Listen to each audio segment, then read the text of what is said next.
asubuhi mjina la Bwana na Mwokozi wetu Yesu Kristo.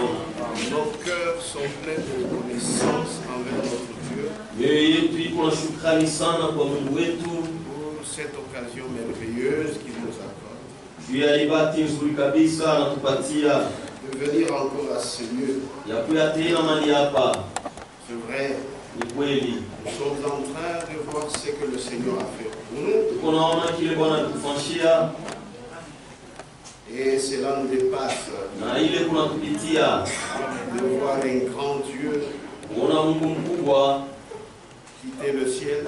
kutoka mbingu Et il a refoulé ce sol ici na alikanyanga pa ibulongo pour verser son sang. juu ya kumwanga damu yake Afin que toi et moi, ili wewe na mimi nous puissions sortir de la mort. tupate kutoka mnufu. Quand nous mangeons le pain, Wakati tuko nakula mkate nous buvons le vin, na kunywa mvinyo, nous nous rappelons ce jour-là. tuko nakumbuka ile siku Et c'est un jour de victoire. na ni siku ya ushindi. Il n'y a jamais eu un jour comme celui-là. Hakuna kuyaga siku ingine saa ile Et il n'y en aura pas. na haitakuyaga.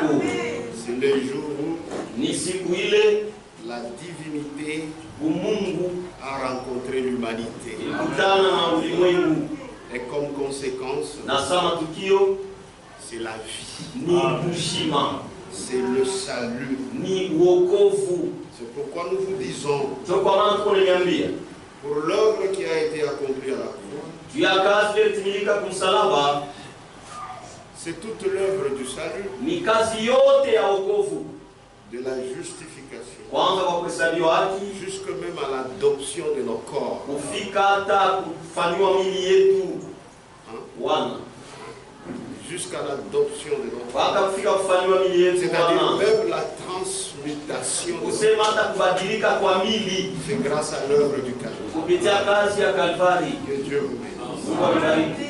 Nous allons nous lever pour lire la parole de Dieu. Nasimama juu ya kusoma neno la Mungu. 1 Corinthiens, Wakorintho wa kwanza chapitre 11, sura ya 11 verset 26. makumi mbili na sita.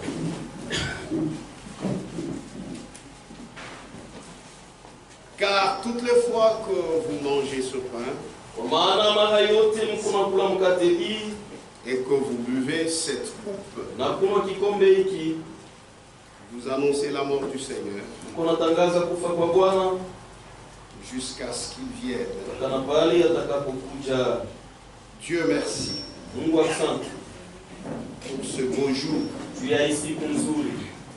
Merci pour tes enfants. Asante juu ya watoto yako, Merci pour ta grâce. asante juu ya neema yako, Merci pour ta parole. asante juu ya neno lako. Grâce à cette parole, Kupitia hii neno nous pouvons voir le véritable Jésus-Christ. tunaweza kuona Yesu Kristo wa kweli. Sois béni. Barikiwe. La Bible dit, Biblia inasema les vrais adorateurs abudwai ba kweli adoreront en esprit et en vérité. ataabudu Mungu na mukweli, Et nous le sommes. na tuko mukweli. Aide-nous ce matin Utusaidie asubuhi à comprendre ta parole. tupate kuelewa neno lako Au nom de Jésus-Christ. mjina la Yesu Kristo. Amen. Amen. Vous pouvez vous asseoir. Naweza kukaa. Chaque fois Kila mara que vous mangez le repas du Seigneur, utakula meza ya Bwana, vous ne mangez pas pour le plaisir de le faire. amuikule juu ya furaha tu ya kuifanya, Parce qu'il y a des gens qui sont habitués dans les rituels. kwa sababu huko bado bashakuzomelea ile kisela. Non, nous allons la Sainte Seine. Oh, hapana, kuna meza ya Bwana. Je lui dis, ben, la Sainte Seine c'est quoi? Namuuliza meza ya Bwana ni nini? Nous mangeons. Sasa tunakuyaka, tunakumwaka, tunaimbaka. C'est la seule occasion que nous prenons du vin. Ni bahati tu moja ndio tunakumwaka konvinyo. Vous voyez les gens venus nombreux. Na munaona watu wanakuwa ba mingi. C'est pour prendre du vin, Ni njuu ya kunwa mvinyo. mais sans connaître la signification. Lakini bila kujua maana yenyewe, Les choses de Dieu, vitu ya Mungu il faut le faire avec sérieux. inapaswa kufanya na serieux. Puisque ce sont les choses qui portent une profonde signification. Kwa sababu ni vitu viko na maana ya upana sana. Nous, quand nous nous prenons ça, si wakati tunakunwaka ile comme nous allons le faire ce vendredi, ile tutaifanya mkazi tano, c'est pour annoncer la mort du Seigneur. ni juu ya kutangaza kufa kwa Bwana. Et chaque fois que Jésus-Christ ne sera pas encore venu, Na kila wakati yote Yesu Kristo ashitakuwa ya bado, l'église de Jésus-Christ kanisa ya Yesu Kristo fera ça. itafanya ile. Amen. Amen. Puisque c'est vrai, Kwa sababu ni kweli. ici on le dit bien, Hapa wanasema mzuri. nous annonçons la mort du Seigneur Tuko natangaza kufa kwa Bwana jusqu'à ce qu'il vienne. mpaka na pale Donc le atakapokuja. Seigneur est venu sur cette terre Basi Bwana alikuwa hapa dunia hapa, et c'est un fait historique. na ni mambo yashapita mhistoria. Il a fait cet acte une fois pour toutes. Alifanya ile tendo mara moja kwa lote. Quand vous allez à Jérusalem, Kama mnaenda Yerusalema, vous ne verrez pas Jésus-Christ à la croix. hamtamwona Yesu Kristo msalaba. Non, non. Hapa Il l'a déjà fait anesha kuifanya une fois pour toutes. mara moja kwa lote, Mais ce qu'il a fait là, lakini kila alifanya même aujourd'hui, hata leo ça a l'efficacité. iko na nguvu. C'est pourquoi un prédicateur de la parole, Ndio kwa maana mhubiri wa neno il va toujours atafanya paka, vous pointer cet acte atanishontea paka ile tendo ile qui a déjà été accompli une fois pour toutes. ile shatimilika mara moja kwa lote. C'est là où le sacrifice Ni kule sadaka a été offert une fois pour toutes. ilitolewa kwa lote, Et c'est à cette réalité que nous revenons. na ni kuile mambo ya kweli ndio tuko narudilia. C'est la vérité. Ni ukweli. Pourquoi? Juu ya nini? Puisque le Seigneur est mort. Kwa sababu Bwana alikufa. Pourquoi? Juu ya nini? Le Seigneur a réglé le problème du péché. Bwana alimaliza mambo ya dhambi. Quand l'homme était tombé, Wakati mtu alianguka, tu peux dire que je n'étais pas là. unaweza kusema siku kwake. Non, mais c'est le péché par représentation. Ile ni dhambi ya utambulizi. Ce qui est arrivé à Adam, Ile ifikia Adamu, même si tu ne le veux pas, hata kama wao upende, ça t'arrive aussi. na wewe utafikia kufikia. C'est la vérité. Ni ukweli. C'est comme sur cette terre, je donne un exemple. Iko sababu dunia hapa naleta tu mfano. C'est moi, parce que je suis noir, je suis né noir. Mie juu nilizaliwa mweusi, Je ne peux pas mettre, mais je ne peux pas engendrer un enfant blanc. mimi siwezi kuzala mtoto mzungu. Donc mon fils, Sasa mtoto il yangu est noir, mweusi, puisque moi je suis noir. juu mie niko mweusi. Il ne va pas dire non, moi je deviens blanc. Sitasema hapana, mimi nakuwa mzungu. Qu'est-ce qui n'a bien? Là la tête ne va pas bien. Ce qui était arrivé à Adam, Ile ifikianga Adamu, que tu le veuilles ou pas, upende au upende, toi aussi, na wewe vile vile ça t'arrive. iko nakufikia. C'est-à-dire ce péché, Ni kusema ile dhambi en naissant, mkuzalikwa, tu es né avec. uko nazalikwa nayo. Amen. Que Dieu bénisse. Mungu alibariki. Et maintenant, Na sasa le châtiment de ce péché, mapigo ya ile dhambi c'était la mort. ilikuwa ni lufu. Condamné, condamné, condamné, et c'est condamné à mort. Na ni kuhukumu kulufu. Amen. Amen. Et maintenant, Na sasa Dieu dans son amour, Mungu mapendo yake il dit, ah, c'est ça le châtiment. anasema ndio mapigo hii, Condamné à mort, kuhukumu kulufu. l'homme disparaîtra pour toujours. Mtu atapotea kwa lote. Non, non. Hapana. Je ne peux pas donner raison au diable. Sipase kumpatia shetani. Il n'est pas le plus fort. Asina wa nguvu sana. Alors pour lui prouver Sasa juu ya kumhakikishia que j'aime l'homme, ya kwamba napendaka mtu moi-même, mi moya, je vais porter cette peine-là. mitabeba ile tabu. La peine qui devait être pour toujours sur l'homme, Ile tabu ipasha kwa lote yule ya mtu que ça tombe sur moi. inyangukie mie. Il devait y avoir, l'homme devait souffrir, Na mtu alipasha ateswe, mourir. kufa, Cela va retomber sur moi. na ile J'accepte itakuka yule yangu. parce que j'aime l'homme. Kwa sababu napenda mtu. Amen. Amen. C'est ce qui est écrit dans Isaïe. Ile imeandikwa mu Isaya. Isaïe 50, Isaya sura 53, verset 4. shairi ya 4. Cependant, Japo ce sont nos souffrances ni mateso yetu qu'il a porté. Donc ce sont nos souffrances. Même quand on te décrit qu'il souffrait, ces souffrances-là, c'était pour toi. Cependant, ce sont nos souffrances qu'il a portées. C'est de nos douleurs qu'il s'est chargé. Ce n'est pas pour lui, mais c'est pour toi. Et nous l'avons considéré comme puni, frappé et humilié. Or, cette humiliation, c'était destiné à toi, puisque c'est toi qui as péché. Et la condamnation était déjà tombée. Souffrir et mourir. Mais il était blessé pour nos péchés, brisé pour nos iniquités.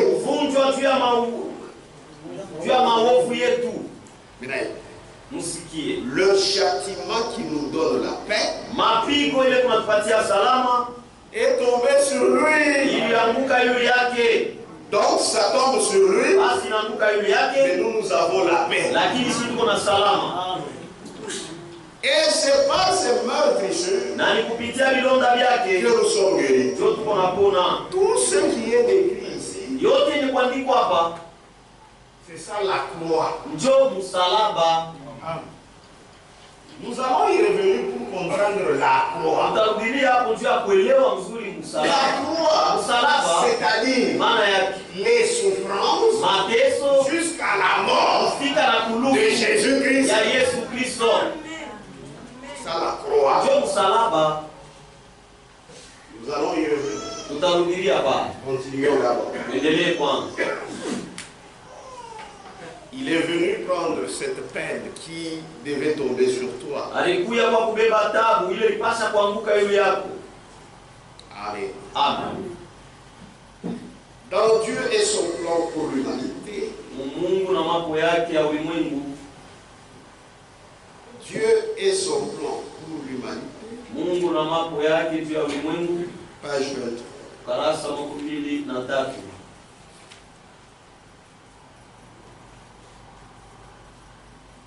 Parce que l'homme a été destiné à la vie et à la communion avec Dieu, le Seigneur a préparé un chemin pour nous. Un chemin pour nous délivrer de la mort et nous faire revenir dans la vie éternelle. Puisque quand Dieu avait créé l'homme, il a voulu avoir une famille de joie, d'harmonie, où la communion est parfaite. Mais le diable est intervenu et tout est arrivé. L'homme est tombé. Mais ce que Dieu a déjà prévu, quoi qu'il y ait des soubresauts, ça arrivera toujours. C'est ainsi que le plan de Dieu ne pouvait pas échouer. Voilà pourquoi malgré que l'homme est tombé, l'homme qui est destiné à la vie et à la communion avec Dieu, c'est ainsi que le Seigneur a préparé un chemin pour nous délivrer de la mort et nous faire revenir dans la vie éternelle. Est-ce que c'est clair? Par nous-mêmes, nous n'avions aucune possibilité de revenir à Dieu. Il fallait donc que lui-même vienne et nous prenne en charge. Moi je comprends que quand tu prends quelqu'un en charge. Najua mimi unaelewa mzuri kama nasema kubeba mtu mu majukumu. Ile majukumu watu washikie. Tanzania. C'est-à-dire prendre toute sa charge. Ni kusema kuangaikia ule mtu kubeba mzigo wake wote. Amen. Amen.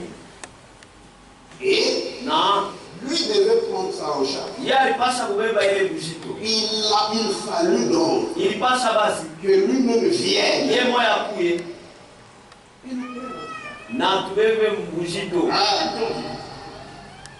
Je Dieu vous bénisse. Qui devait venir? Qui? Ni Mungu yeye moya. Puisque kwa sababu on a regardé parmi les femmes. Baliangalia katikati ya wanawake. Zéro. Sifuri.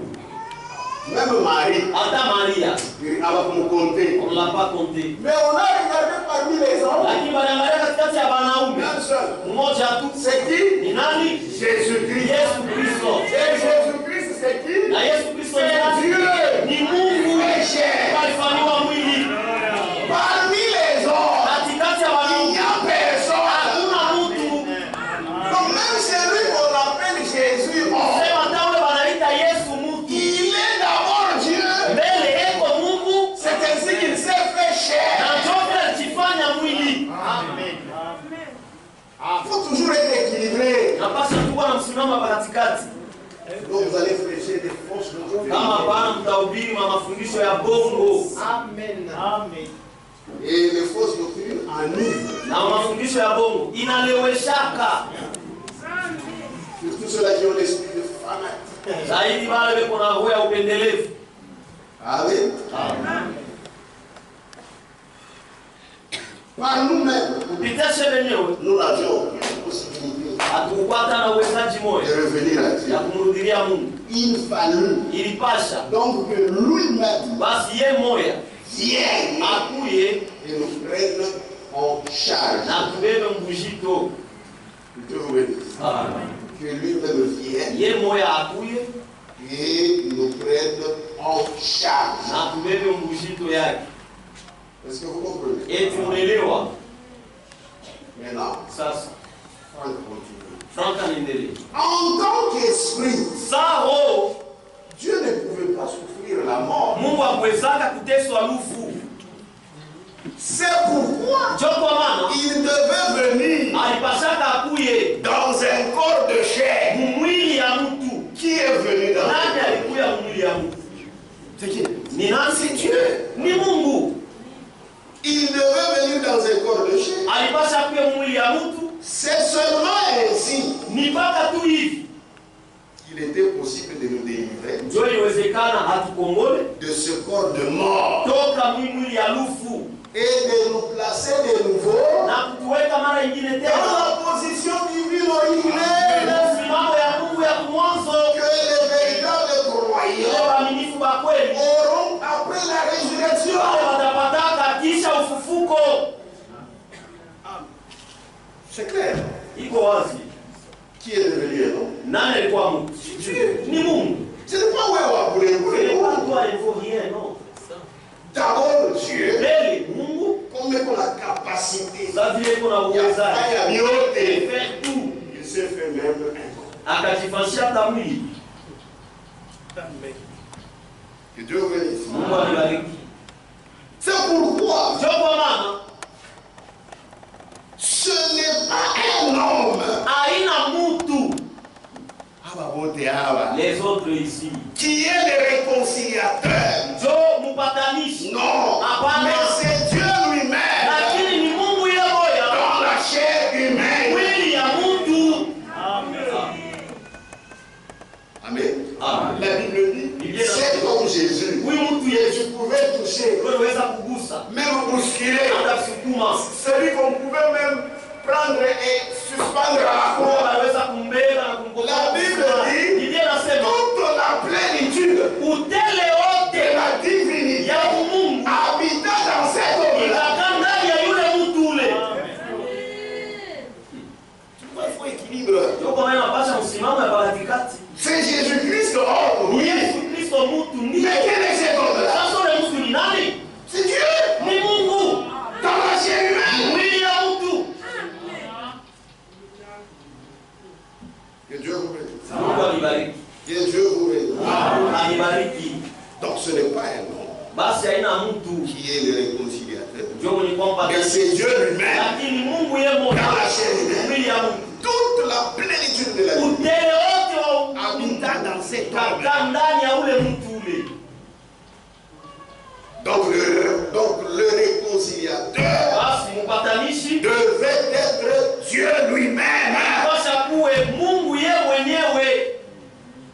Puisqu'on avait regardé parmi les hommes. Non, Moya. Un seul. C'est-à-dire Niésu. C'est Dieu. Et Jésus c'est Dieu. Mais à la mort, les autres là.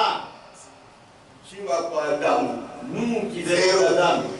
Si fou. Personne. Hakuna hata moja. Que Dieu vous bénisse. Écoutez ce que nous dit.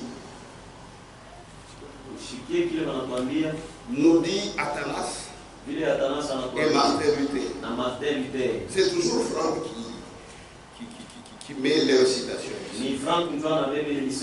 Dieu est son plan pour l'humanité. Page 16. Mambo Mungu, il faut que quand tu connais, tu es libre et allé. Sinon, tu seras un fanatique, un esclave. Page 16. Écoutez. La pensée d'Athanas est décisive. Lorsqu'il dit quand Jésus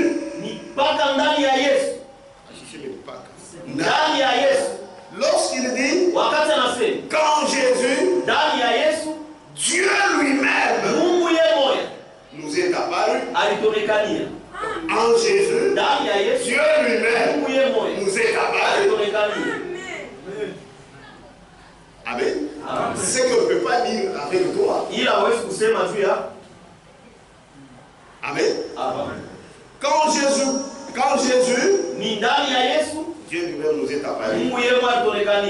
Que Dieu lui-même s'est fait connaître à nous et nous a rachetés, que nous avons le Père même en lui. Le monde tous les hommes. En lui, le Père est là. Que Dieu vous bénisse. Est-ce que vous comprenez? En lui, le Père est en lui. Ajoutons une citation de Luther. Écoutez encore ce que Luther a dit. Le réconciliateur doit être Dieu lui-même. Le réconciliateur doit être Dieu lui-même. Parce que pour que nous soyons arrachés à notre horrible chute dans le péché et à la mort éternelle, aucun autre moyen ne pouvait nous venir en aide. Si ce n'est au travers d'une personne éternelle qui est pouvoir sur le péché et la mort, et puisse nous en racheter et à la place nous donner la justice et la vie éternelle. Aucun ange ou aucune autre créature ne pouvait le faire, mais il fallait que ce fût Dieu lui-même. Cet homme Jésus, c'est Dieu lui-même. Dans la chair humaine.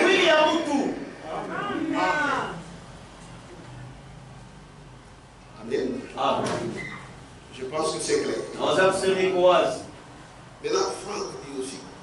toujours page 16. mpaka ukurasa wa 16. Ce que je disais, c'était pour Athanas. Ilikuwa nasoma ilikuwa ya Athanas na Luther. Maintenant, il dit, Sasa anasema l'homme devait être rendu divin. mtu alipasha afanywe kwa Mungu. L'homme devait être rendu divin. Mtu alipasha afanywe kwa Mungu. Et c'est pourquoi Na ndio kwa maana Dieu devint homme. Mungu akawa mtu. Quant à la chair, Yeye anaangalia mwili. qui est devenu homme? Nani alikuwa mtu? Mungu. Dieu est devenu homme quant à la chair. Mungu akawa mtu kule anaangalia mwili. Mais quant à l'esprit, Lakini kule anaangalia roho. il resta Dieu. Anabaki Mungu. Amen. Seul lui-même Mpaka tu yeye moya pouvait ramener les hommes à leur position divine. waweza kufundisha watu mwile hali yao ya kimungu. Amen. Que Dieu vous bénisse. Mungu amebariki. C'est Dieu Ni Mungu qui a participé au sang ndio ashiriki kudamu et à la chair na kumwili pour anéantir le diable juu ya kuvunja diabolo par la mort. kupitia lufu. Frère, Ni le kweli diable va combattre avec toi. diabolo atakumbana na wewe. Hein? Frère, même quand nous luttons, Hata wakati tuko c'est na parce que kupika le grand Dieu est en nous. Amen. Mungu ndani yetu. Amen. Le diable, Ndugu shetani un ancien guerrier, ule ni mpika vita wa lui a commencé la guerre avec notre Créateur. yeye alianza vita na muumbaji wetu. Toi, tu ne peux pas tenir. Wewe hautasimama hata Tu ne peux pas tenir. hawezi kusimama. Tu unaweza tumai, unaweka kumulango. Kama des Kama unaweza mai, kama unaweka kumulango. placer ça à la porte. Waloshi wanakuja. Lorsque les Watoto autres wanasema, seront, nikimtoni, ils verront comment ça se hawatakuja. Quel esprit enfantin. ile si ni roho ya buto. Tu connais les diables. Bora mjua shetani wewe. Nous en parlons parce que nous avons Dieu. Unasema tuko na Mungu. Unabeba kanikala. Tu prends Unaweka mgungu. reste tu mets dans la Basishe ndule. non qu'on ne puisse pas ensorceler ça et prendre Mtoto. enfant. Hauna hata mtoto. Tu n'as même pas enfant. Bébé. Bébé mtoto mchanga. Hébreu. Waebrania.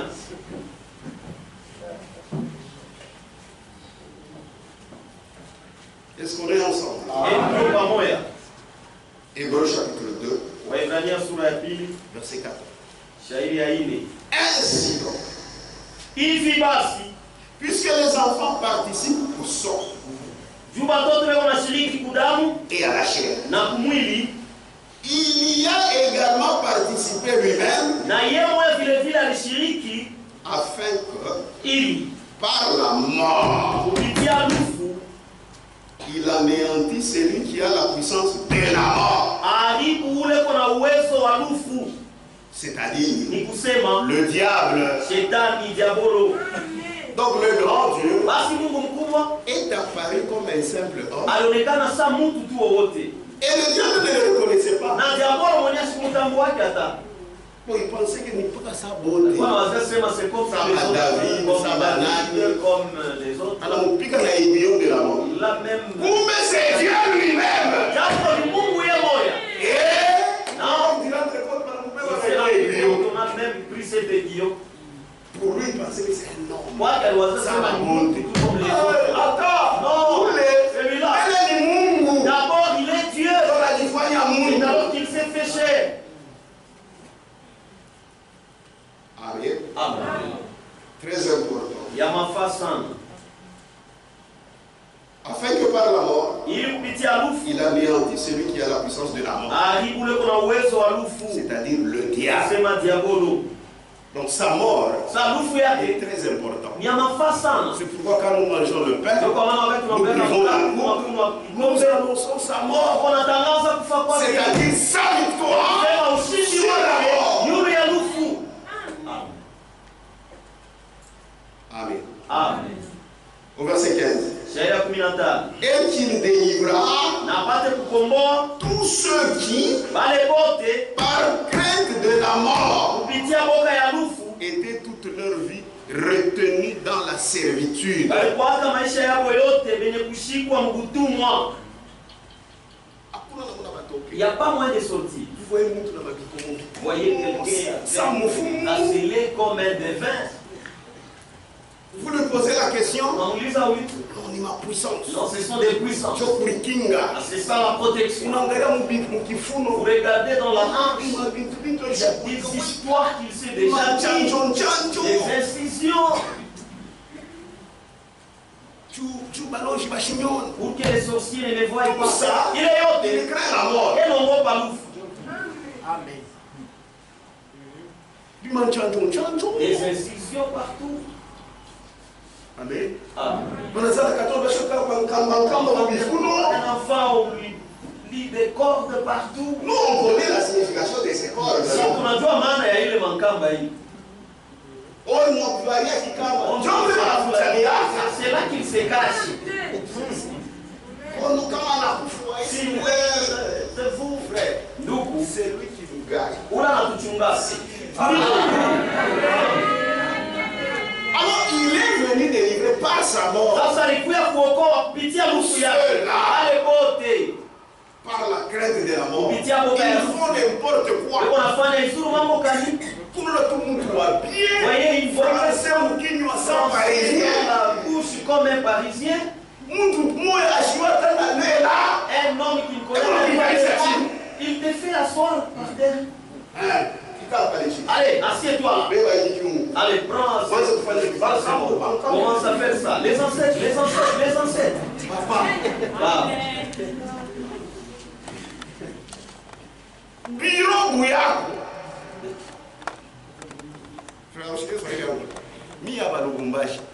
Bureau Bouyakou. Ton propre bureau.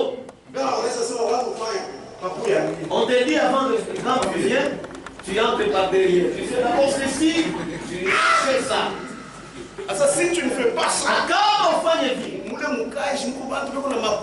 ce boulot, il y a des gens qui ont des puissants. Ils vont te tuer.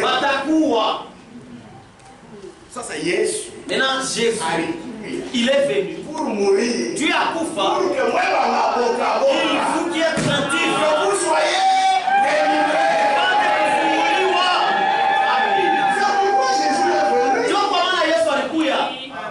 C'est pourquoi nous vous disons. Dans les dénominations, ce sont des prisons. Quand vous entrez dans une dénomination, même si tu étais païen, si tu entres là-bas, tu es bien conscient de la sorcellerie.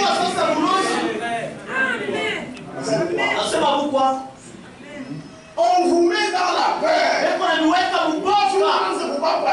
Pour que vous commenciez à leur donner des histoires. Ici, quand on allait venir mourir, si tu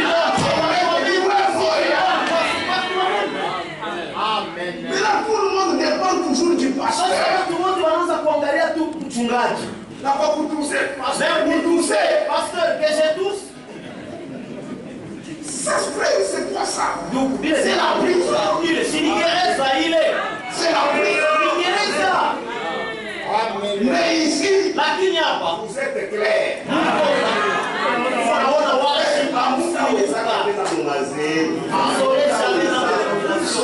Jamais. Puisque même le prédicateur, la ignorance, il voit la mienne des dénominations. Eux-mêmes, dans leur fin fond, ils sentent que ça sonne faux. Même vous, ça sonne faux. La mort de Jésus, vous allez livrer. Même des dénominations.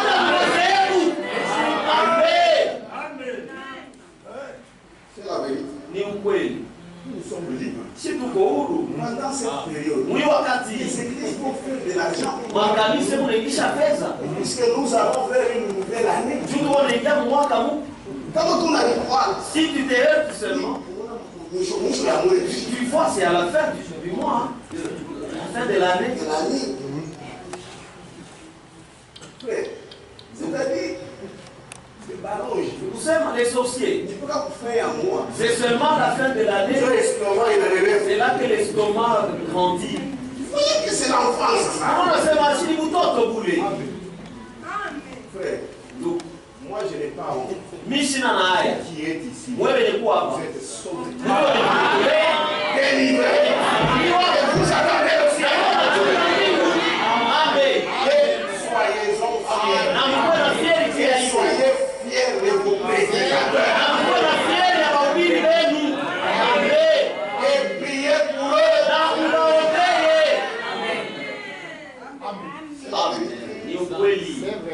Et qu'il délivra tous ceux qui par crainte de la mort. Et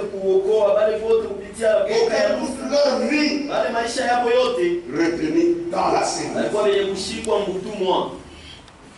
C'est vrai. Car assurément, ce n'est pas des anges qui viennent en aide, mais dans la postérité d'Abraham. C'est-à-dire ceux-là qui croiraient, puisque ce sont ceux-là qui croient, ce sont la postérité d'Abraham. Amen. En conséquence, il a dû être rendu semblable en toutes choses à ses frères, afin qu'il fût un souverain sacrificateur, miséricordieux et fidèle dans le service de Dieu, pour faire l'expiation des péchés du peuple. Car ayant été tenté lui-même dans ce qu'il a souffert, il peut secourir ceux qui sont tentés. Voilà. Puisque lui-même, pour prouver que c'était Dieu, cet homme-là, il a un jour il s'est tenu. Qui peut m'accuser de péché? Est-ce que toi tu sauras? Est-ce que toi tu sauras? C'est à vous que tu peux dire que non, qui peut m'accuser de péché? Est-ce que tu peux le voir? Est-ce que tu l'une de tes concubines va apparaître? Moi j'ai vaincu. Amina Boussaï. Nous étions allés quelque part. Il est sur ce que l'État a fait chez Fulani. Mais Jésus. Lakini Yesu. Qui? Nani? Qui? Nani? Personne. C'est pourquoi il est notre modèle. Il est notre exemple. Que Dieu vous bénisse. Jésus-Christ, c'est lui notre modèle. Jésus-Christ, c'est lui notre exemple. C'est lui que nous devons imiter. Mais là, quand on le voyait comme ça, on pensait que c'est tous les hommes. C'est pourquoi la Bible dit, Corinthiens 2:8, s'ils l'eussent connu, ils ne devaient pas crucifier le Seigneur. C'est-à-dire, c'est lui qu'on a crucifié. C'était qui? C'était qui? Le Seigneur est mort dans la chair. Amen. C'est pourquoi Isaïe 35, verset 4, dit il viendra lui-même. Frère, il ne faut pas lire ces écritures avec les lunettes des trinitaristes.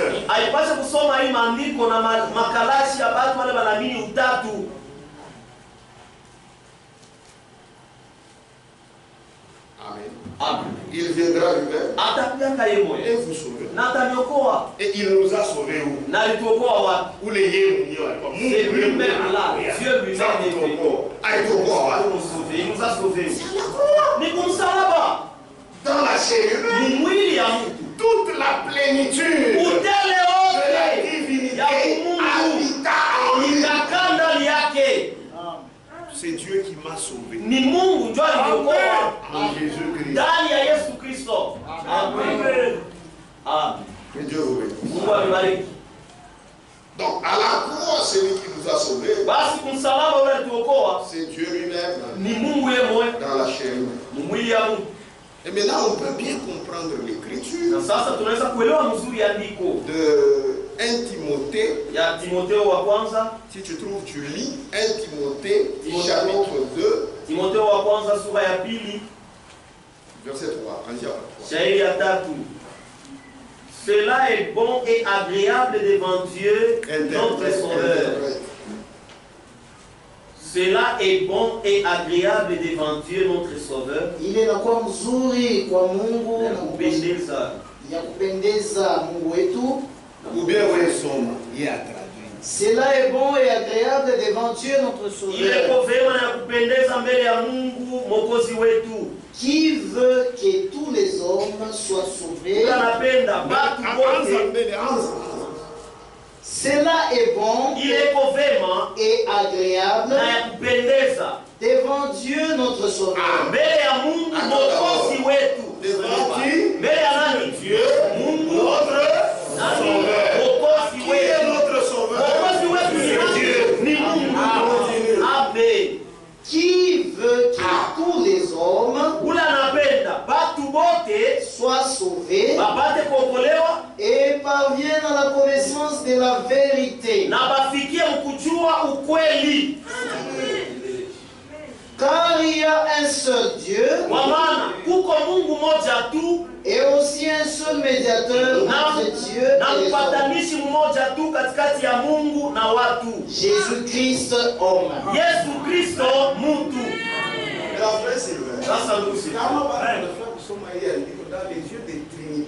Si les gens veulent lire cette écriture, Dieu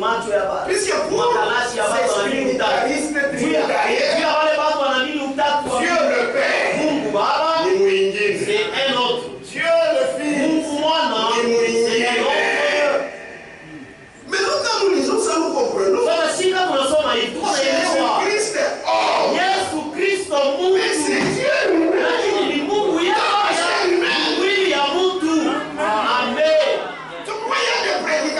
Message qui prêche les gens avec les lunettes des dénominations. Ce n'est pas pour rien que la divinité nous a été révélée. Amen. Un homme comme Martin Luther comprenait déjà la chose. Athanas comprenait.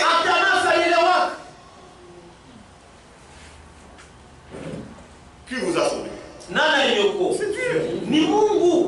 Mais dans la chair humaine, vous ne pouvez pas dissocier ça. Amen. Vous expliquez comme Nami. Les autres, même moi. Non. S'il l'eussent connu, qui pouvait le tenir? C'est pas s'il avait été voilé. C'est pourquoi le diable l'a saisi. Et lion de la mort, il a allé. Il a photo là. Oh, j'ai commis une erreur.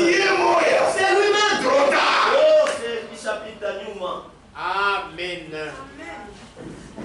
Nous sommes peut-être encore. Cela est bon et agréable devant Dieu notre Sauveur. Qui veut que tous les hommes soient sauvés et parviennent à la connaissance de la vérité. Car il y a un seul Dieu et aussi un seul médiateur entre Dieu et les hommes. Jésus-Christ homme. Maintenant c'est clair. Ça c'est quoi? Que Dieu vous bénisse. Donc il ne faut pas lire cette écriture avec les yeux des trinitaristes. Jésus-Christ était Dieu dans la chair humaine. Que Dieu vous bénisse. 1 Jean. 1 Jean chapitre 5. Voyez comment même Franck montre la divinité.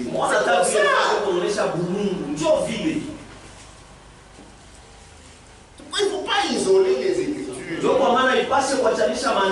C'est pourquoi Dieu donne aux gens des capacités différentes. Amen. Même quand nous sommes là,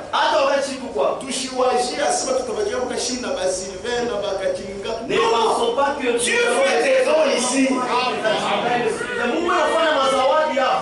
Même nos enfants. Nous devons laisser pas trop de changa.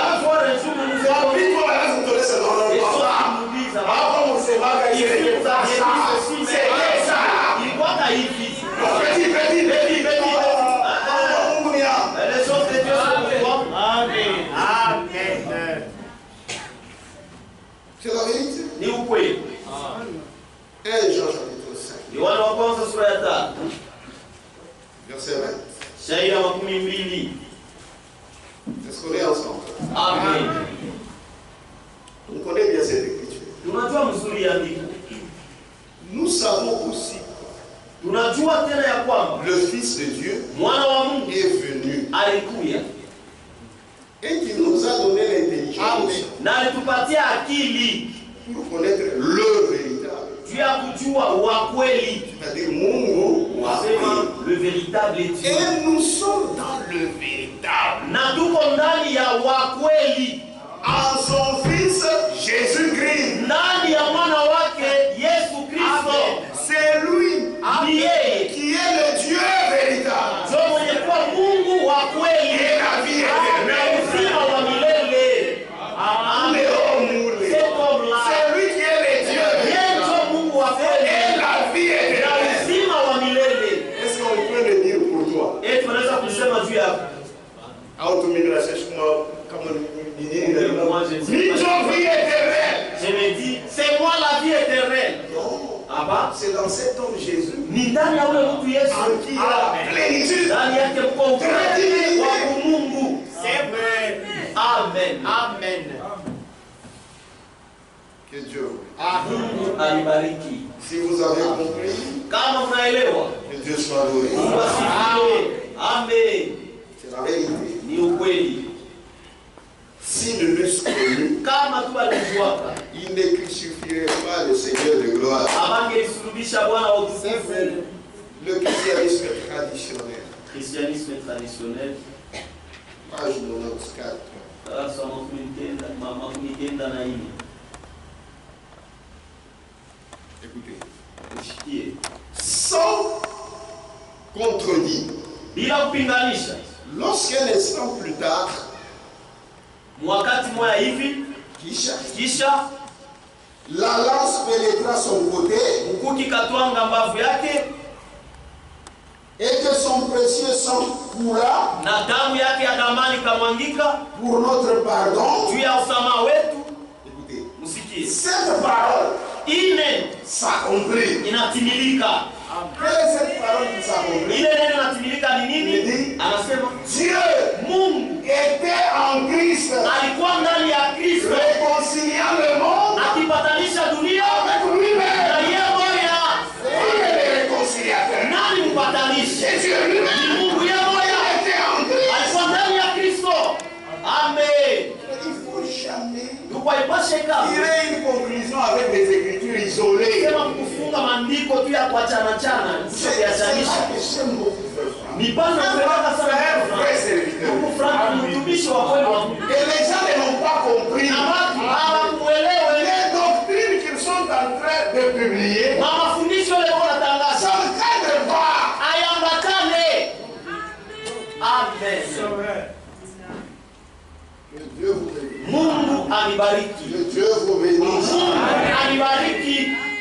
Je pense que c'est compris. Naweza kusema inaeleweka. C'est pourquoi, Ndio kwa maana toujours dans Dieu et son plan de l'humanité, mpaka Mungu na mambo yake juu ya ulimwengu très important. ya mafaa sana. Page 5. Karasa wa 16 Il dit ceci.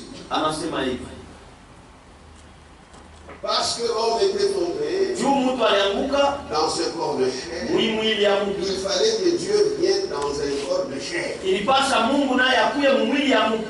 L'homme devait être rendu divin, Mtu alipasha afanywe kwa kimungu, et c'est pourquoi na ndio kwa maana Dieu devait l'homme quant à la chair. Mungu anakuwa mwili kufatana Mungu. C'est pourquoi Dieu devait homme quant à la chair, Ndio kwa maana Mungu akawa mtu kule anaangalia mwili, mais quant à l'esprit, lakini kule anaangalia roho il reste à Dieu. anabaki Mungu.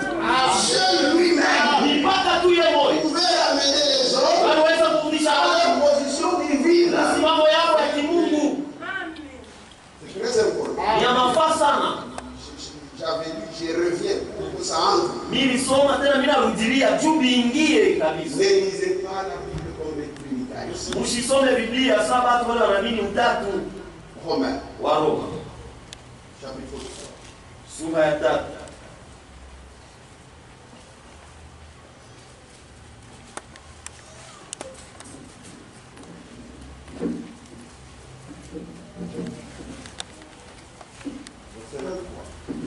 25.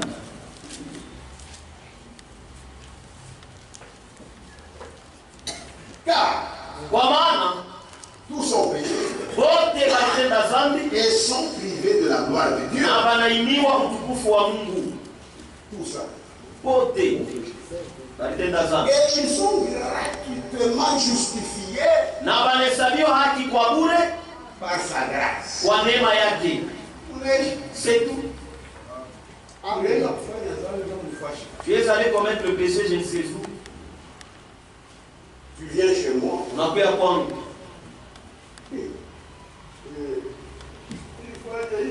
J'ai fait ceci, j'ai fait cela. Pour que Dieu me pardonne. Prenez un fils que c'est saut de maïs. Moi, je ne prendrai pas ça. Dans cette condition-là, je ne prendrai pas. Ah, viens d'une autre manière. Moi, pour que tu sois pardonné, tu ne comprends pas la grâce, c'est quoi? Maintenant, les prédicateurs dénominationnels veulent ça. Ça, va oublier ma mazé, va la peine d'akavile. Tu commences au bleu. Si vous êtes bleu, ils vont vous profiter. Comment quelqu'un peut te dire? Parce que tu n'es pas pris en mariage, c'est-à-dire tu as des mauvais sorts. Il faut d'abord que nous couchions. Il n'a pas chaque fois kusharatique. C'est alors ces mauvais sorts va sortir. Est-ce que c'est normal? Et toi aussi tu acceptes. Mais pas toi. Les gens, ils sont dans des prisons. Mais moi je vais te gifler. Tu me considères comme là, je vais te gifler. C'est-à-dire, on vient, on pose la question. Et il va se taire. Vous êtes bien, vous êtes clair. Et remercier le Seigneur. Que Dieu vous bénisse. On reprend la lecture. C'est lui que Dieu a destiné par son sang à être pour ceux qui croiraient victime propitiatoire afin de montrer sa justice. Parce qu'il avait laissé impunis les péchés commis auparavant. Au temps de sa patience. Afin, dis-je, de montrer sa justice dans le temps présent, de manière à être juste, tout en justifiant celui qui a la foi en Jésus. Ça c'est votre problème, c'est pour vous ça. Victime propitiatoire. Amen. Amen. Il est monté avec son propre sang. Il a dépassé même la foi. Il est entré dans le lieu très saint. Amen. Amen. Et il est arrivé sur le propitiatoire. Et il a mis son sang. Or dans l'âge, il y a la manne. Il y a aussi les commandements.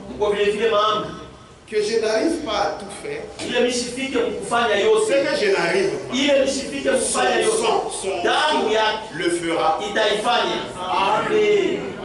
C'est ainsi qu'un jour on posait la question à Frère Branham. Ça m'avait beaucoup marqué. On lui pose la question. Frère Branham, pourtant tu dis seulement que l'église s'en ira. C'est quelle église dont tu parles? Il dit ce sont ces hommes ici.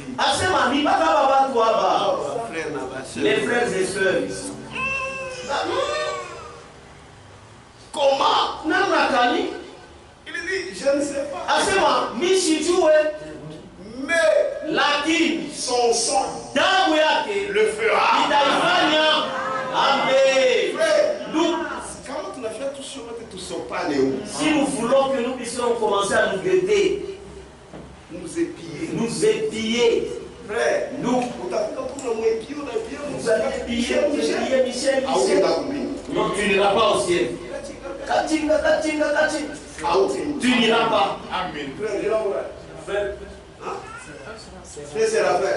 C'est la fin. Non, il n'ira pas. Frère, tu es donné. J'ai donné. Ça, c'est tabernacle. Tous les tabernacles. En Afrique, nous n'irons pas. Amen.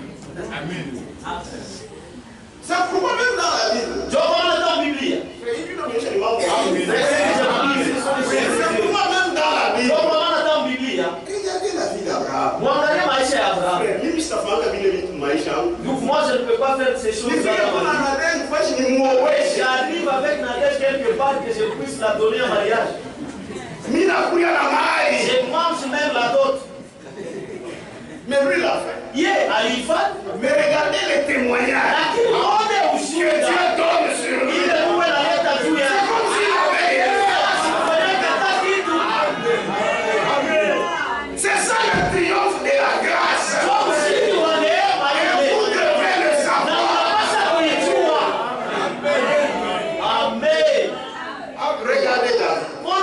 Tout est roi. C'est une femme mariée.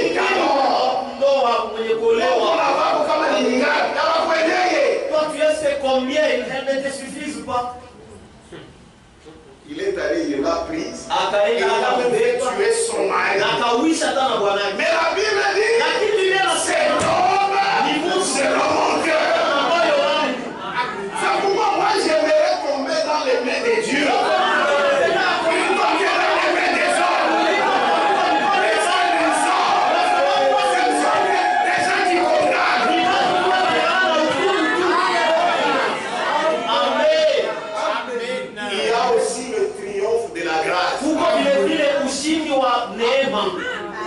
Il y a une victime propitiatoire.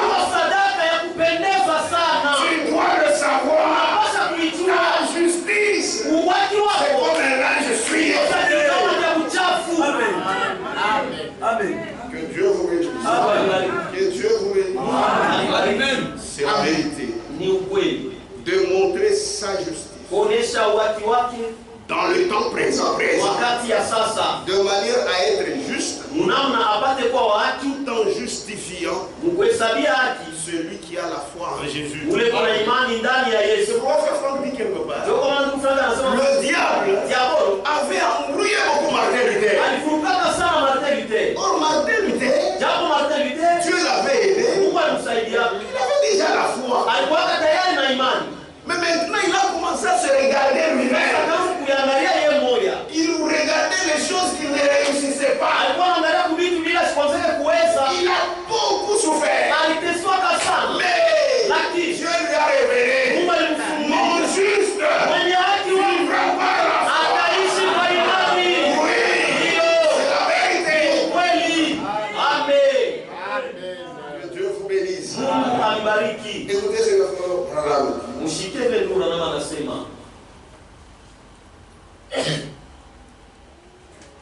Frère, pourquoi tu ne participes pas à la Sainte Seine? Donc tu as dit aussi comment c'est à boire. Frère, j'ai un problème. Allah, tu n'es pas un chrétien. Quel problème? S'il y a un problème, arrange. L'action de Jésus est encore là. Il n'a rien dit quoi. Pendant ta croissance à sang séché. Tu seras maintenant dans le chaos. Les sang est là. Il y a pour m'y s'en fiche.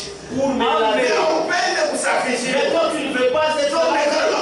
Tu t'assois au point, je ne veux pas manger.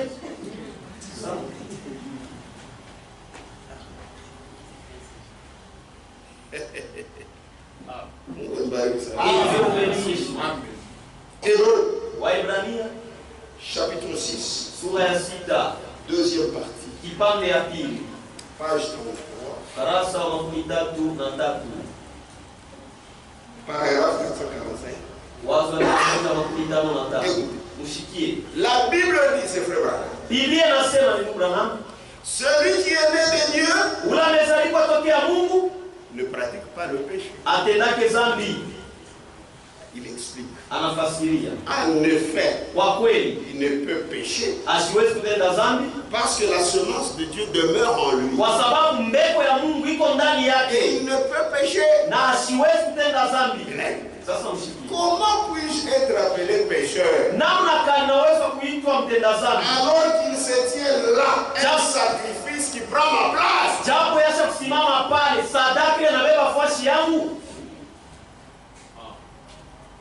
Mon juste.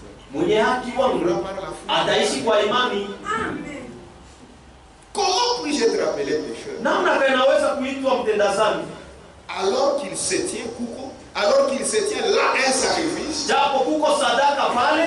qui prend la place? Comment puis-je mourir alors que la dette de la mort a été payée pour mourir? Même quand je meurs, je ne meurs pas. Amen. Comment puis-je mourir alors que j'ai la vie éternelle? Comment le pourrais-je? Vous ne le pouvez pas. C'est pourquoi chier. Nous ne croyons pas comme les catholiques. C'est seulement quand vous déclarez que je sois saint. C'est le sang. Il y a une offrande pour moi. Si tu ne crois pas comme ça, tu es sans sécher. Amen. Comment puis-je mourir alors que la dette de la mort a été payée pour moi? Comment puis-je mourir alors que j'ai la vie éternelle? Comment le pourrais-je? Vous ne le pouvez pas. Même si je reviendrai à Dieu. Je reviendrai à Dieu. Vous ne m'avez pas encore enlevé dans le soulier. Je suis sous le sang. Nicotine et Adam. Est-ce que vous m'avez dit je suis sous le sang?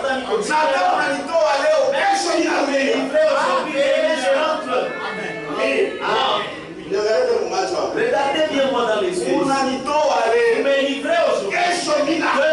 Je viens. Où irai-je? Vous me livrez aujourd'hui.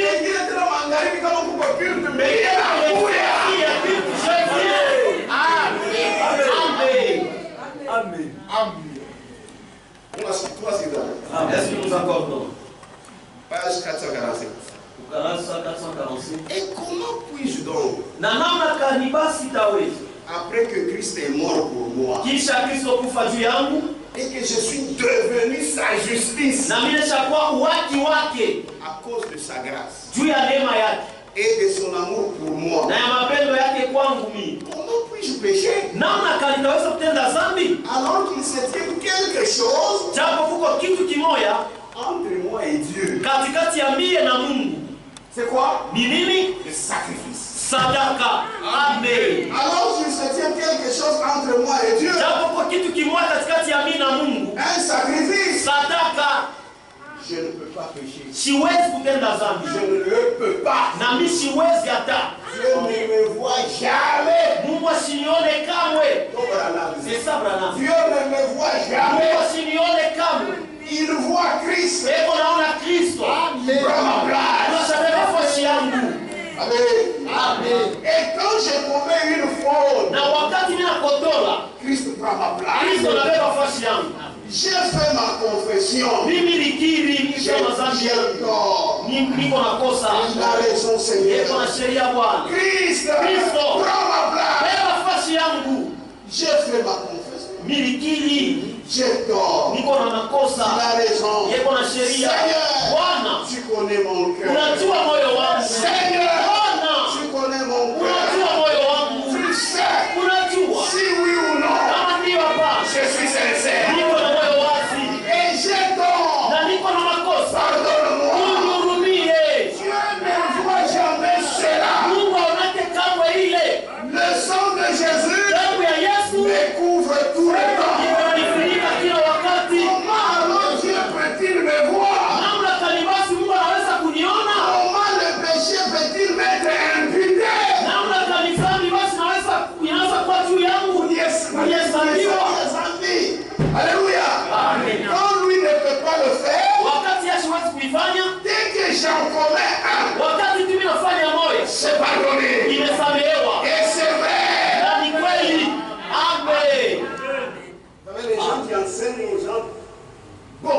légalisme. On a déjà pas de Ça ne peut pas lire ma passage. Oh, c'est la parole de Dieu. Mon juste. Mwenye haki wangu ataishi kwa imani. La foi en quoi? Imani munini? La foi dans le sacrifice. Imani musadaka. Comment alors Dieu peut-il le voir? Namna kanibasi Mungu anaweza kuniona. Comment le péché peut-il m'être imputé? Namna kanibasi zambi anaweza kuniona. Quand lui ne peut pas le faire. Wakati Yesu hawezi kuifanya. Dès que j'en commets un. Wakati nafanya tu moja. C'est pardon. Imesamehewa. Et c'est vrai. Na ni kweli. Amen. Pourquoi ne soyez pas des spécialistes? Ndio kwa maana mshike wa specialist. Fouiner dans la vie d'autrui. Ya kwanza kuchunguza sabula maisha ya mtu. D'être le comptable des péchés des autres. Wewe ba comptable kuhesabia mazambi ya watu wengine. Hautajua sasa ile maisha mhurumia. Tunapata test qu'on a déjà pardonné. Tu vas t'essuyer pour rien. Utachafura tu bure. Uchafu wa Mungu. Bila suite de l'autre. Usinyoreshe. Ne me le dis pas. Amen. Ne m'en parle pas. Usinisemezee hiyo. Amen. Frère, tu as entendu le problème de tes frères. Famille. Ouvre même les yeux captifs. Tu étais. Quand on commence à te lire les histoires, on explique. Unaanza kuchafuka, unachafuka. Même dans le naturel. Attends moi si. Tu dors avec ton frère, il fait pipi au lit. Il faut aller dire à ton ami. Il n'a pas besoin d'envier rafiki yako hivi. Mais c'est quelque chose qu'il faut garder en secret. Si quelqu'un va entrer, les sœurs, on fait aussi possible cette nuit-là. Vous séchez ça. Ah, le frère. Ce n'est pas ça. C'est ça être chrétien. Amen. Mon frère, tu peux me trouver. Oui, il a déjà fait pipi. Raisonnez. Mufikiri. Raisonnez. Les matins. Mufikiri musu. Les Naomi vont venir. Naomi batakuwa kukolopa. Alors la nuit, là, Ushiku bulu. Allez, il est fou. Si c'est changer les draps, vous changez. Comment nous badilisha drap? Comment il faut courir ça? Si, il faut sécher ça. D'ailleurs, Nakauka. Mais ça sèche. Quand vous êtes allé, ça va sécher. Et le matin, pas de problème. Na busubuhi hakuna mambo. L'amour. Mapendo.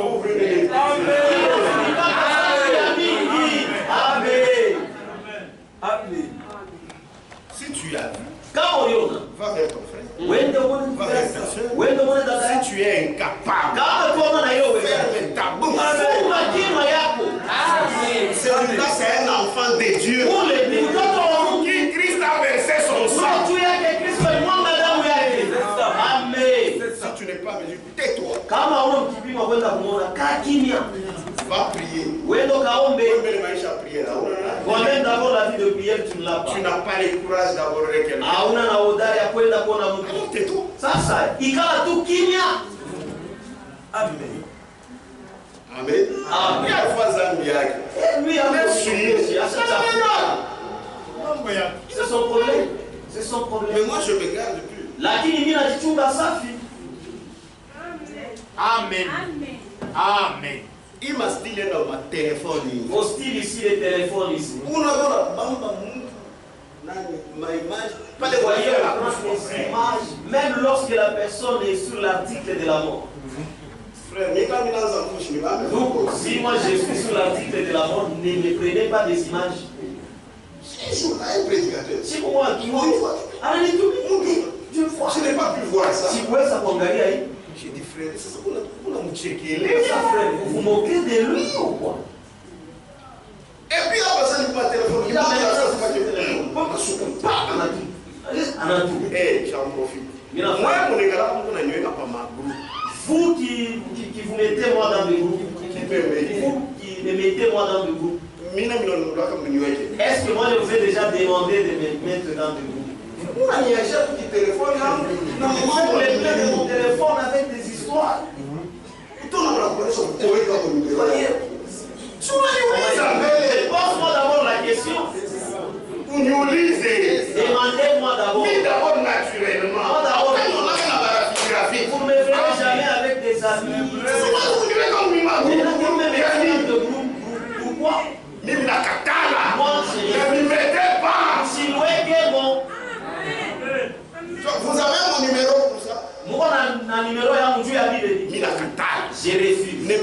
dans aucun groupe. Msiniweke hata groupe moja.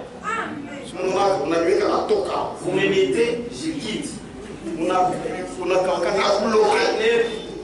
Je bloque. J'ai beaucoup de choses à lire là. Et puis, il y a un groupe. Il y a d'autres qui sont impolis. Ils balancent les images de Kipagano.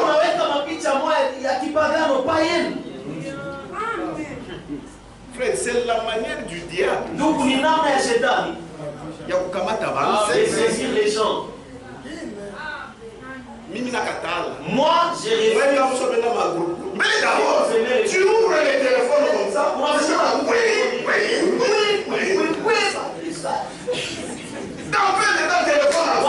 Quand le téléphone devient lourd. Dieu te dit donc de télécharger. Ce sont des mégas.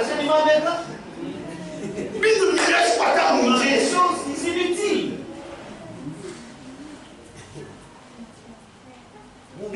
J'en profite, j'en parle. Amen. Que Dieu vous bénisse.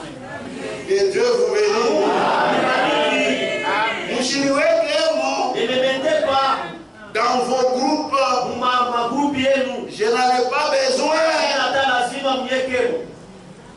Comment on a dit? Si vous voulez me mettre dans un groupe, appelez-moi. Bien-aimé, je vais vous intégrer dans le groupe.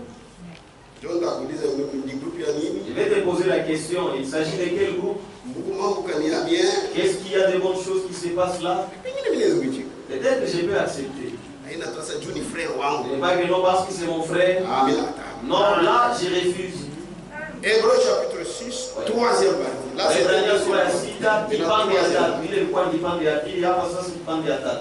Page 17.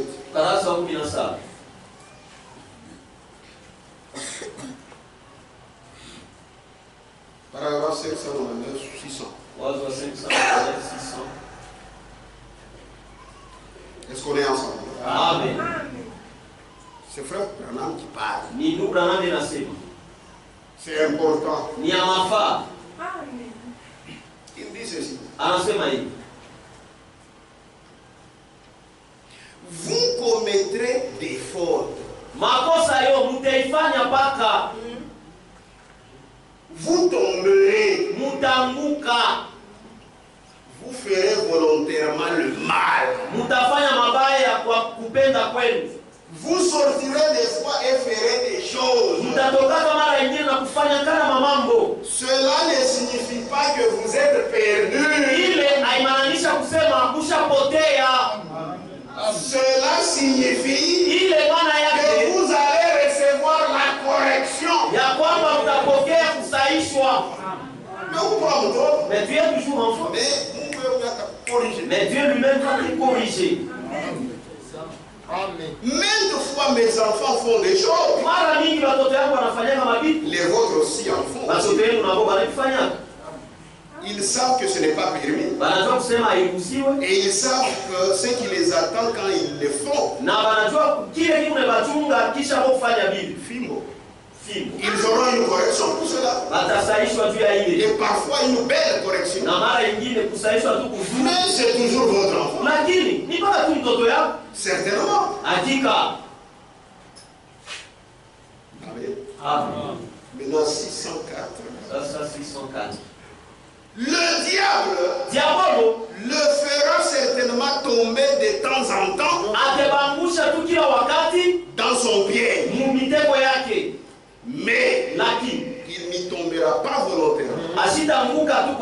La Bible le dit. Voyez-vous, le diable le fera tomber de temps en temps dans son piège. Il le fera certainement. Il a essayé de tendre un piège à notre Seigneur Jésus. Il a essayé avec Moïse. Il l'a eu. Il a essayé avec Pierre. Et l'a eu. Il a essayé avec bien des gens. Pierre a même renié Jésus. Mais il est allé pleurer amèrement. Car il y avait quelque chose en lui. kitu. Si tu es un enfant de Dieu, Kama tuko mtoto wa kama Mungu, unafanya kitu kina si correct, tu fais quelque chose qui n'est pas correct, wewe mwenyewe et toi-même, kengele inaanza. la prochaine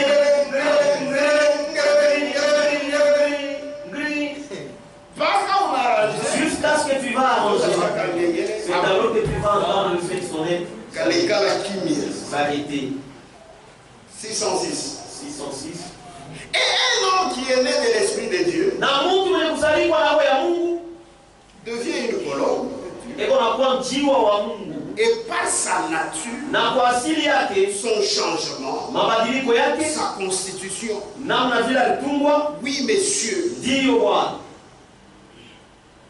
Amen. Amen. Si vous menez l'esprit de la colombe dans le corbeau, Kama unapeleka roho ya njiwa ndani ya kunguru, celui-ci ne se posera jamais sur un cadavre. huyu asitekana kamwe yuri ya kitumba. S'il s'y posait par égard, Kama tuonekana hapo pasio kujua, il s'en éloignerait. atenda mbali Il s'en éloignerait aussitôt, certainement, et aussitôt. na atatoka pale kwa haraka. Il ne pourrait le supporter. Asitaweza kama kuvumilia. Et quelqu'un qui est né de l'Esprit de Dieu Na mtu mzaliwa na roho ya Mungu ne tolère pas cela. avumiliake kamwe ile. Maisha ya uchafu. La vie des spirits. Amen. Il pourrait entrer une fois dans un bar, Anaweza kuingia siku moja mbaya, mais lakini il en sortira bien vite. atatoka mbio sana. Une femme pourrait l'attirer. Mwanamke anaweza kumkokota, kumvuta. Unapika tu macho na sasa. Mregardez. Eh oui. Mwanamke qui est habillé. C'est une belle l'esprit de Dieu, enfant de Dieu. Aïda Sambalo kukotewa pesa C'est wa. pas comme il est acheté, devient enfant de Satan, non. C'est faux. Ni vya bongo. Une femme pourrait l'attirer Mwanamke anaweza kumkokota, kumvuta, pour lui faire changer d'avis. ndio abadilishe namna yake ya kuishi. Mais il détournera de nouveau la tête. Lakini mara moja ageuza kichwa yake. Il s'éloignera rapidement de là. Haraka sana tena mbali na ile fwashi. Pourquoi? Tu as nini? Il est une colombe. Eko njiwa. C'est vrai. Ni kweli. Vous ne pouvez pas le duper Hamwezi kumlanda parce qu'il est avisé. kwa sababu yashakalamushwa. La parole. Et ce qui t'a dit c'est quoi? Minene. Mes brebis connaissent ma voix Makondo yangu wanajua sauti et elles yangu. ne suivront point un étranger. Na watafuataka kamwe mgeni. Il est une colombe au départ. Ile tu kwa kuanzia yeye ni njiwa. C'est ce dont je parle. Ndio ile niko nasema. Quelque chose de réel est ancré là-dedans. Kitu kimoja cha kweli kisha kuingia ndani yake mule. C'est pour la civilisation. Amen. C'est pour la civilisation. Amen. Hébreu, Waebrania. chapitre 6. Waebrania sura ya 6.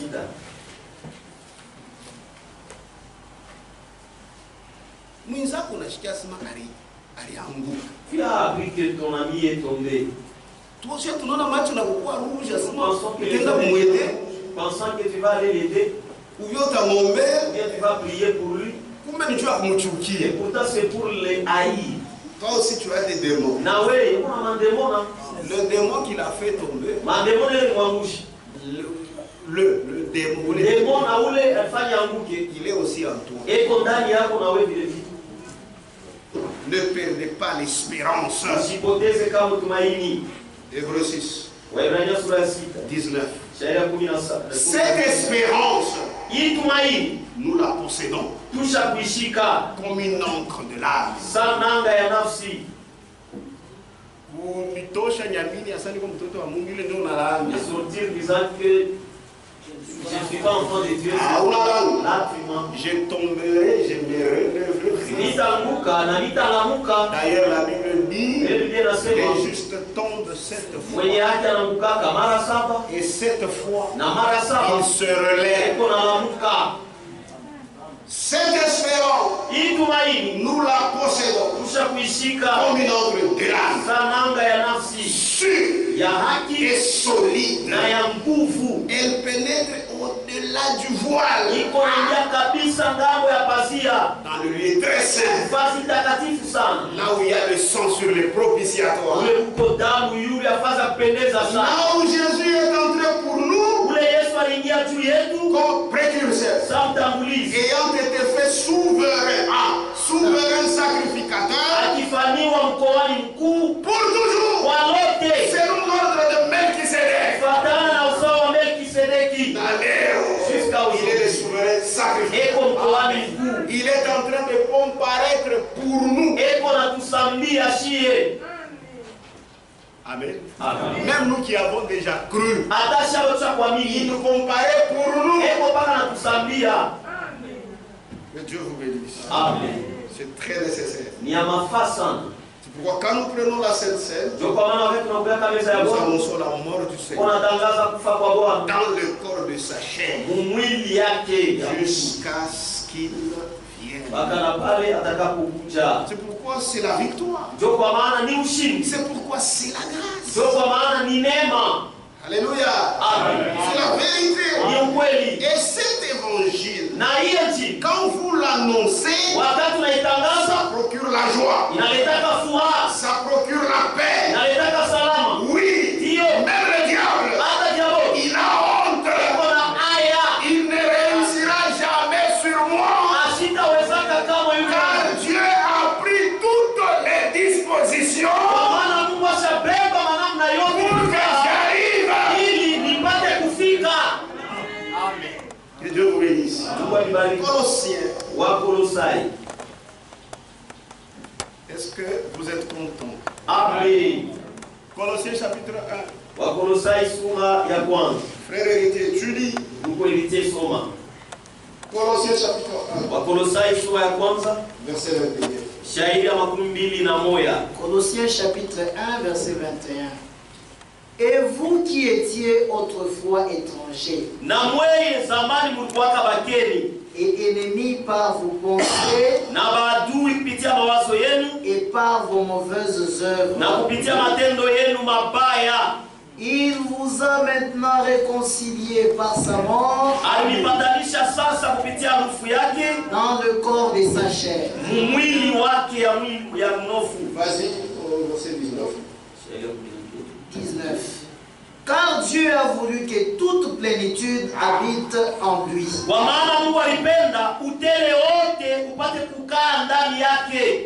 Amen. Amen. Verset 20. Il a voulu par lui réconcilier tout avec lui-même, tant ce qui est sur la terre que ce qui est dans les cieux, en faisant la paix par lui, par le sang de sa croix. Et vous, qui étiez autrefois étrangers et ennemis, par vos pensées et par vos mauvaises œuvres, il vous a maintenant réconciliés par sa mort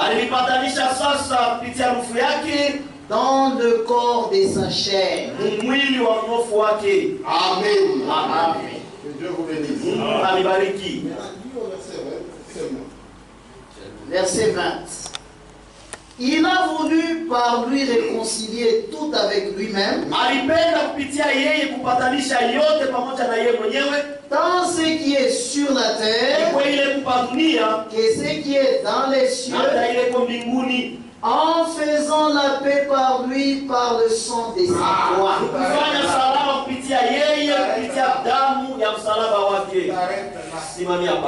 Par le sang kupitia damu de sa croix. ya msalaba wake. Maintenant nous parlons de la croix. Sasa hapa tunasemea juu ya msalaba. Sasa hiyo tunasemea damu. Nous parlons du sang. Tusemee sasa juu ya msalaba. Msalaba. Msalaba. Lorsque Paul wakati Paulo parle de la croix, eko nasemea juu ya msalaba, il ne fait pas allusion au bois. Ye ashangalie mti. Amen. Nous arrivons maintenant à l'idolâtrie dans le cœur des gens. Il y a des gens qui ont l'idolâtrie. Je vais à la messe. Est-ce qu'ici c'est à la messe? Les catholiques ne sont pas encore sortis en toi. Nous ne venons pas à la messe.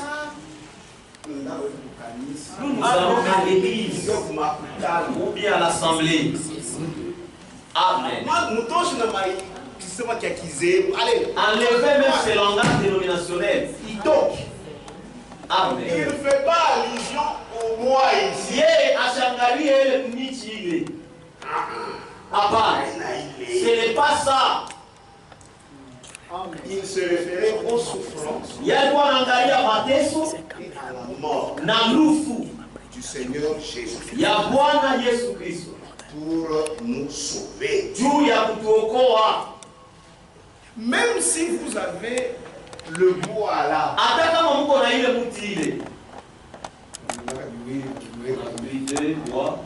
même si vous avez ces deux bois, là où Christ était crucifié, tu n'auras pas le salut. Même si tu l'as. Les catholiques ont ça. C'est faux. Même s'ils en ont. Même si tu l'as, un milliard de dollars, on te les donne. Pour eux, ils appellent ça, ce sont des reliques.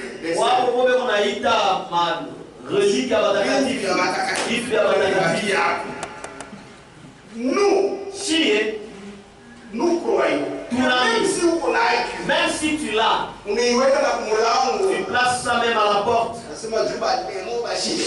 Que les démons. C'est faux! Ça ne fera rien. Même si tu as ça,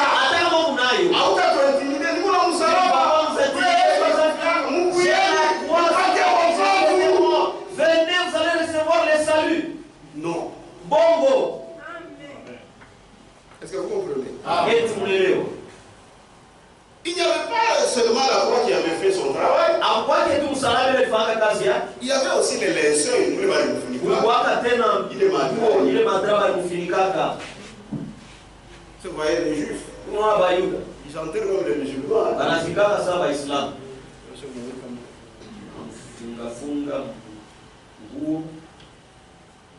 Même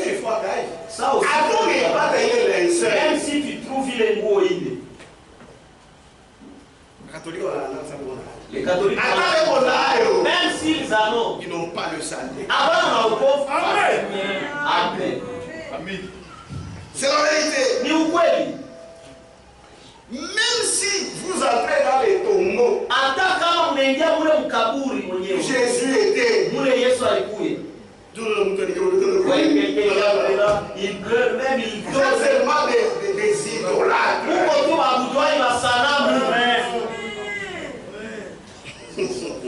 Ça me frère. Ça c'est frère. Dis.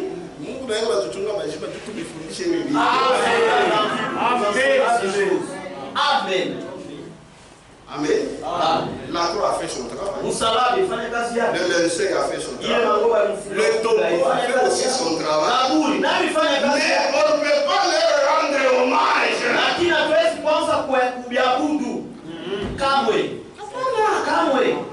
Amen. Tout ça, même pas. Lisons d'abord. Tout ça, c'est la croix. Nous sommes sur la croix. Moussalaba. La croix. Même quand on chante Moussalaba, ce n'est pas ce bois-là. Apana. Nous toquons mon bouton. Sortez dans l'enfantillage. Grandissez. Vous commeillez. 940, j'ai mon condensé. 940. Mais c'est la lettre circulaire 45. De janvier 1996. Il y a janvier 1996. Dans mon condensé, c'est volume 2. Condensé en volume 2. Page 940. Page 940. Voilà.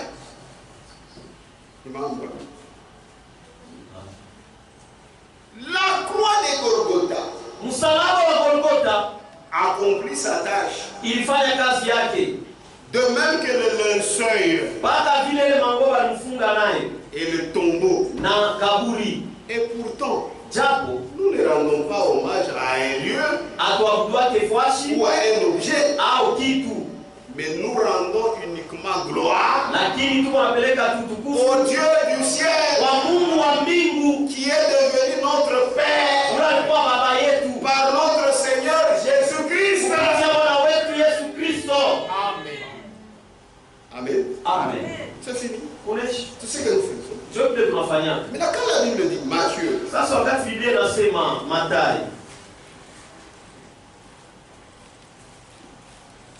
Matthieu chapitre 10, verset 38. C'est Jésus qui parlait. Celui qui ne prend pas sa croix et ne me suit pas n'est pas digne de moi. Luc 14.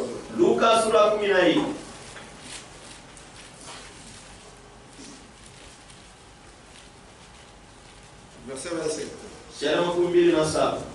Et quiconque ne porte pas sa croix et ne me suit pas ne peut être mon disciple.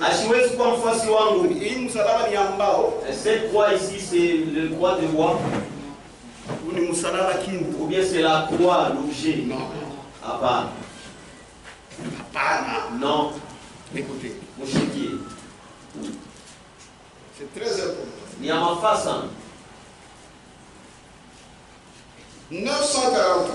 943 pages.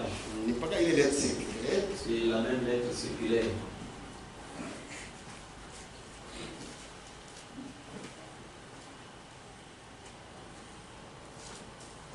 Les croyants bibliques croient comme l'enseigne la Bible. Et pour eux, la valeur est dans l'œuvre du salut de Dieu, accompli à la croix de Golgotha, une fois pour toutes. Tous ceux qui ont fait l'expérience de la réconciliation de Dieu avec l'humanité, telle qu'elle a été accomplie à Golgotha,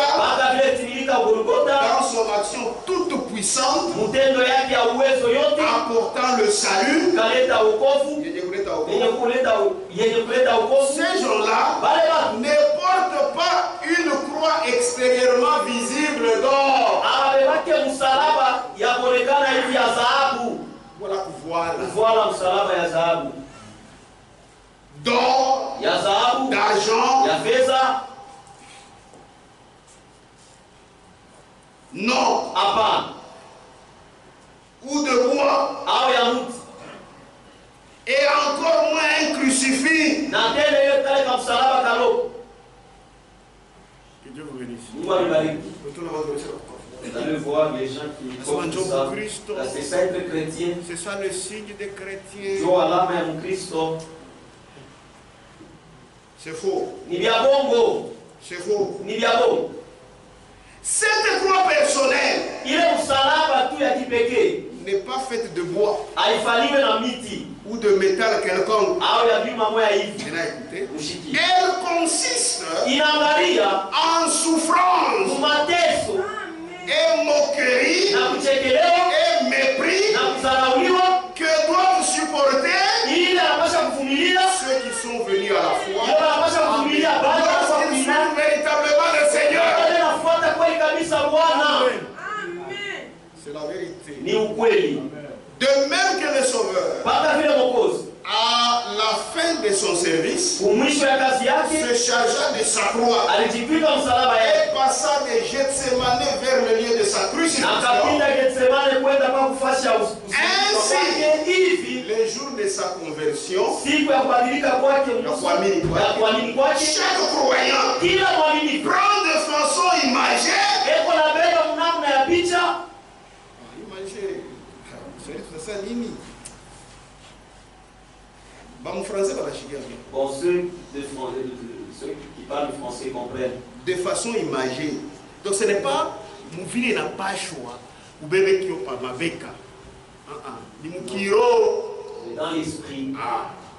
Parce que comme ça, je suis sûr que vous avez compris.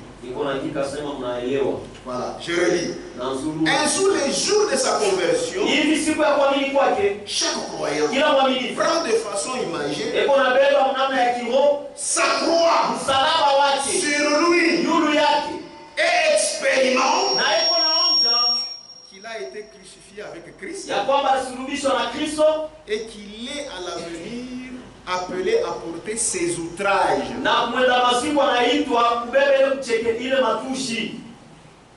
Une fois encore, nous devons insister sur le fait que porter une croix ou un crucifix fabriqué de main d'homme est comme porter un talisman. Kilawa. Voilà notre talisman. C'est comme si tu as porté. C'est comme ça qu'on appelait ça. On a talisman. Il est comme un sorcier, un magicien. Voilà tu deviens comme un talisman. Quelqu'un qui a les talismans. Oui, comme on a fait ça. Si tu vois comme ça, on te dit non, c'est ça un chrétien. Ah bah non, escroc. Amen. Une fois encore, nous devons insister sur le fait que porter une croix, un crucifix fabriqué de main d'homme, et comme porter un talisman. Et n'a rien à voir avec la foi, mais bien avec la superstition. Si tu vois ça, les sociétés, ma puissance,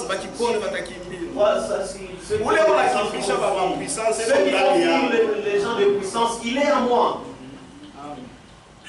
Amen. Ceux qui font cela le font parce qu'ils n'ont pas intérieurement expérimenté la réconciliation au travers de la crucifixion. Il faut encore une fois faire ressortir que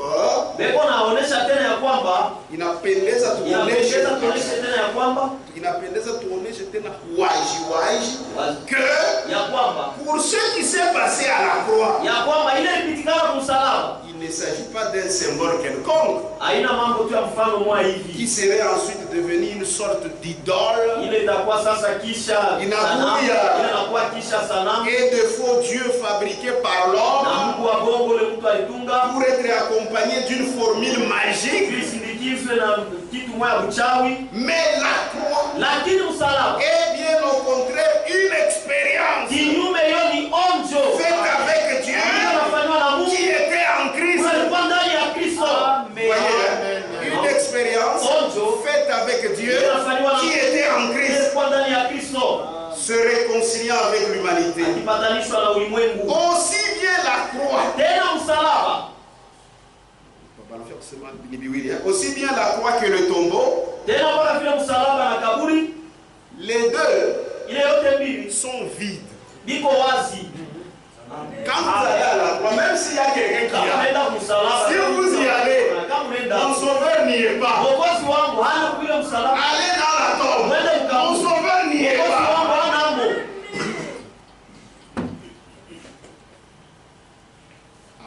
Amen. Parce que le crucifié est ressuscité et qu'il est monté au ciel. Le ressuscité n'est point un objet mort fabriqué par une main d'homme que les hommes portent. Non. Il est le Seigneur et maître vivant qui porte les siens. C'est pas toi de les prendre, de les porter. Il est le Seigneur. Il reviendra bientôt pour prendre avec lui dans la gloire tous ceux qui ont été crucifiés avec lui et qui sont morts à eux-mêmes et qui vivent Na beko naishi tangu sasa ndani ya Kristo. Amen. Vous avez compris? Naelewa. Haina mambo kuvala mabisara. Pas quelque chose de porter. Non. Les croix, non. Oh non, c'est là que j'apparais. Frère, pourquoi vous portez ça? Frère, ce n'est pas un problème. Je veux seulement, bon, vous voyez, si je marche, si je vois les péchés que je regarde ici. Ah bah? Ce message ne retourne pas énorme. Mais la Bible,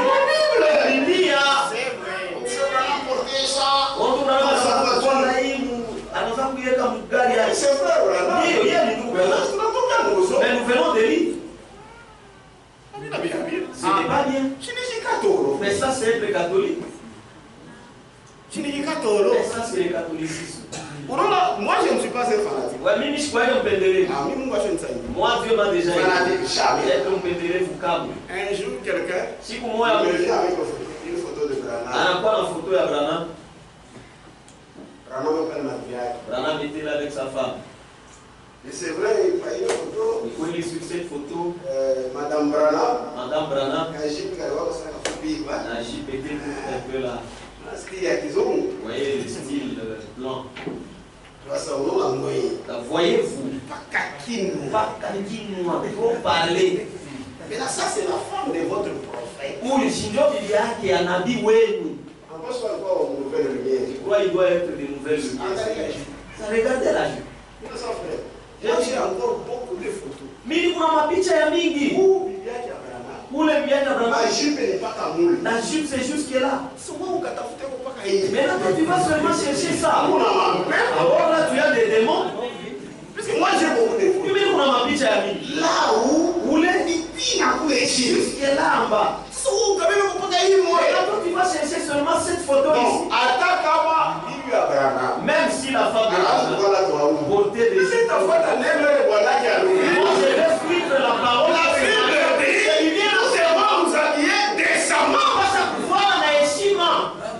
Amen. Il a pris la pita. À toi aussi.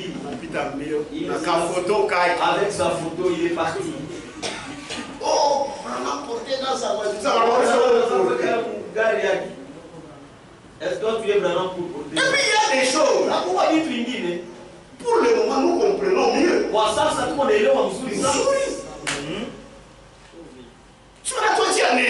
C'est cette parole qui nous pointe Christ. En ces temps, que je mette dans ma voiture une croix. Pourquoi faire? Mais tu commenceras à avoir des problèmes à ça. Vous aimez seulement. Faut être sage. Nous ne sommes pas, même vous, ne soyez pas mes fanatiques. Vous je peux faire comme monde. Il y a des choses qui ne peuvent faire comme un homme. Regardez quel est la parole. Ce n'est pas toi qui s'imbisse. Tu iras en enfer. Moi je vais au ciel. Amen. Amen. C'est la vérité. Ni ukweli. Kisimba pour rien. Kisimba hawa kuna mtu mwingine. Merci. Asante. Il ira en enfer. Il faut voir ce que je fais. Inapasha kuona kile nafanya. Kama ni maandiko. Si c'est la parole. Prenez ça. Ce ne sont pas les Écritures. Kama ina maandiko. Moi aussi je suis un homme. Bien. Ce qui n'est pas bon. Tu mets ça de côté. Unaweka pembeni. Et Dieu te bénira. Na Mungu atakubariki. Amen. C'est ça le frère. Maintenant, sasa mshikie. Anatonesha kule. Et puis à partir de là, kuanzia pale tukia ainsi qu'ils ont inventé le signe de la croix. Ni pale sasa walitunga alama ya msalaba. Les gens pensent qu'à l'alama ya msalaba kuna mtu. C'est la croix, même s'il n'est pas chrétien. Et on a fait une fois catch. Il veut faire les catch. Il veut entrer dans le ring. Anafanya mbele alama ya msalaba. Pour dire que protection. Au kingo. Écoutez. Écoutez.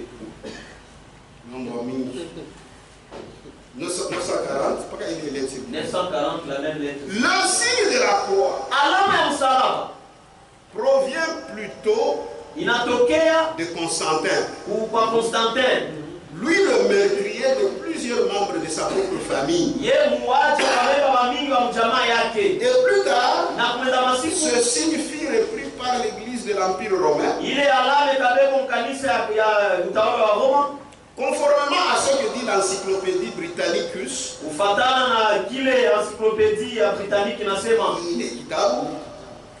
il n'aurait même pas existé de crucifix ou de croix portant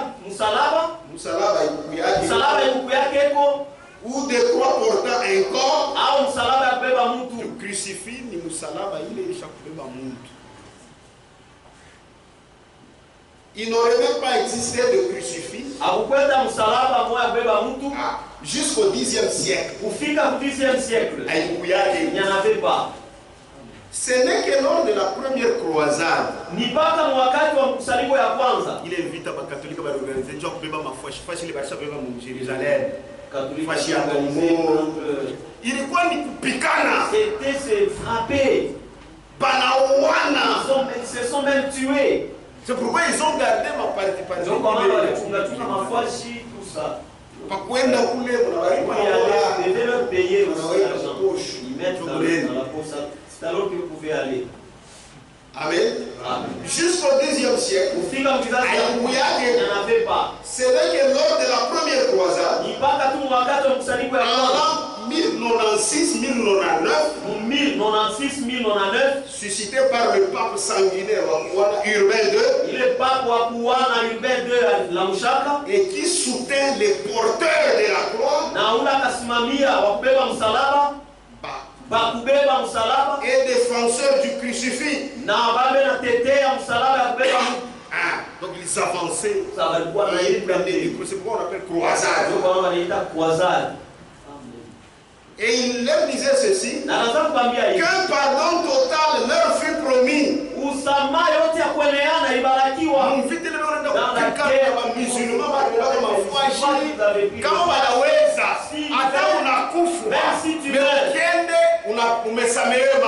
Tes péchés te sont pardonnés.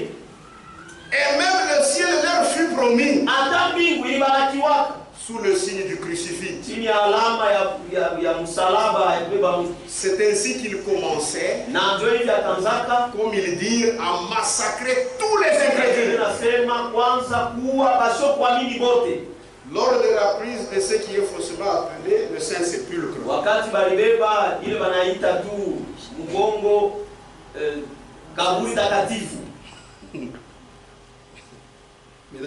Sasa mshikie. 941. Je vous le lis. Lorsque l'on connaît l'histoire et que l'on sait tout ce qui s'est fait avec le signe de la croix et au nom de la religion du crucifix,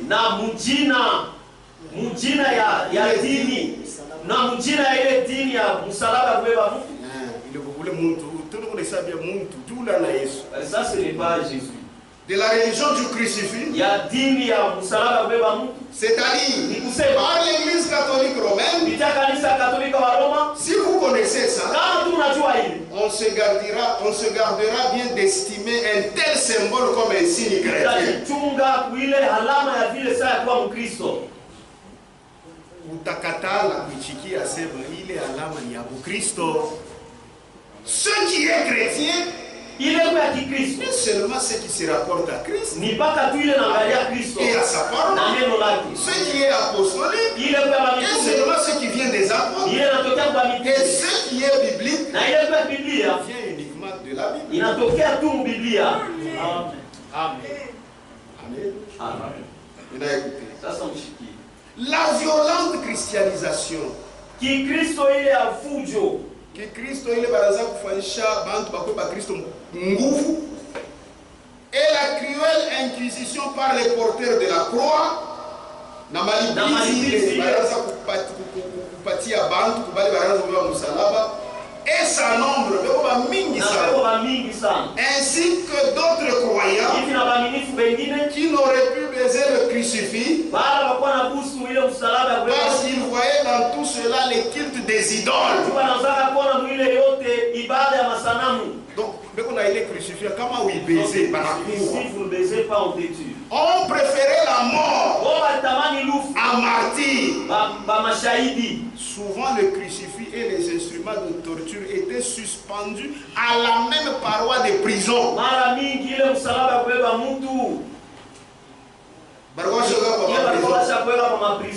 a torturé. Là où on torturait les gens. Donc, ce n'est pas un signe chrétien.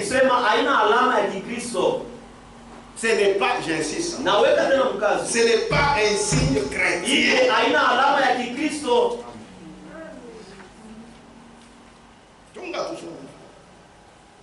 Écoutez. En Bavière. En Bavière, c'est le nom d'un village, frère.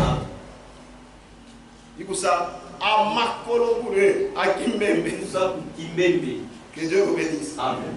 En Bavière, beaucoup de maîtresses de maison tracent 3 croix sur le pain avant de les couper. La maîtresse va mingi balkona.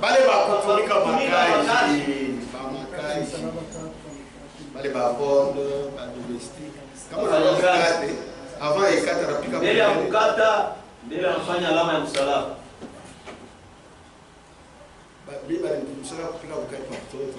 On m'avait appris à préparer le foufou lorsque j'étais enfant. Maintenant on vient me dire. Dans sa maman qui m'a dit. Si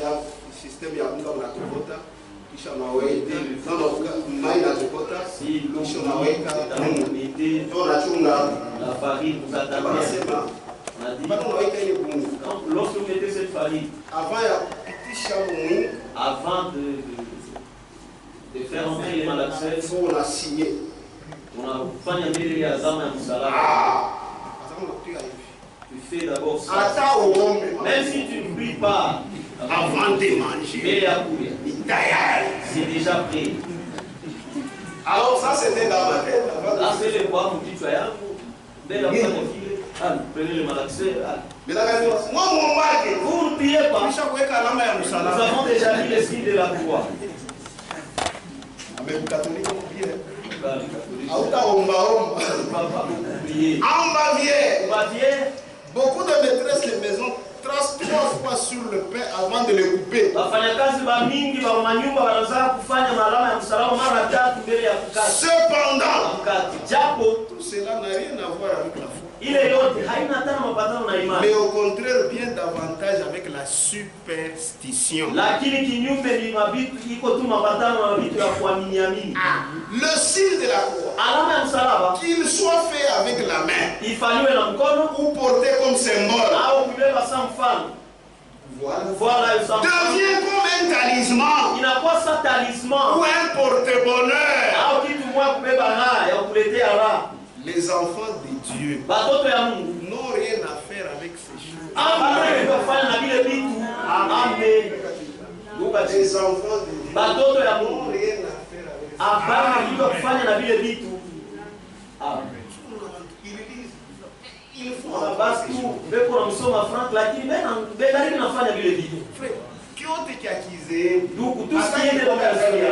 même si c'est toi qui toque, en plus ça va sortir. Puisque pour nous, de plus en plus clair. Ce message, c'est un message biblique. C'est pourquoi nous n'adorons jamais la croix. Lorsque nous parlons de la croix, nous voyons les souffrances et la mort de Jésus pour nous délivrer, pour nous sauver. Chantons d'abord un cantique. Chantons d'abord. 33. 33 nyimbo za misa. Ile msalaba tunaimba. La croix, c'est la souffrance. Haina msalaba mbao. Ce n'est pas la croix bois.